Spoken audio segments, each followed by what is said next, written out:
এমনি মানিক আপনাদের ইউটিউব চ্যানেলে লিখেছেন, জমি বন্ধকের বিকল্প হিসাবে কি কোনো উপায়ে জমির টাকা লেনদেন করা যেতে পারে? ইজারার পদ্ধতিতে আপনি লেনদেন করতে পারেন। ধরুন যে জমিটাকে আপনি বন্ধক হিসাবে নিবেন, নিয়ে টাকা দিবেন, সেটাকে বন্ধক না বলে আপনি বলুন যে আমি আপনার জায়গাটা ভাড়া নিচ্ছি।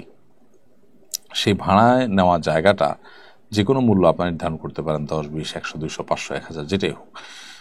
ওই মূল্য নির্ধারণ করার পর সেই জায়গা, এটা ভাড়ার মূল্য, সেই জায়গা আপনি বুঝে নেবেন এবং ওই লোককে টাকা দিবেন। এই টাকাটা দিবেন যে এটা হলো ভাড়া নিয়েছেন, যে বছরে 1 টাকা বা 100 টাকা সেটার ভাড়ার অগ্রিম।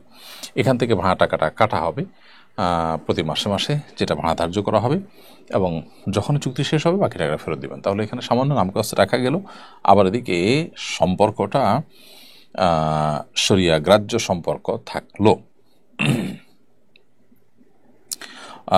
এবং সেই সাথে যে আপনার লেনদেনটা হলো, সেই লেনদেনটা ইজারার লেনদেন হলো। অর্থাৎ আমি আপনাকে 100 টাকা দিলাম, আপনি জমি দিলেন, আমি 1 টাকা 1 টাকা করে বা 10 টাকা 10 টাকা করে মাসে বা বছরে ভাড়া দিলাম।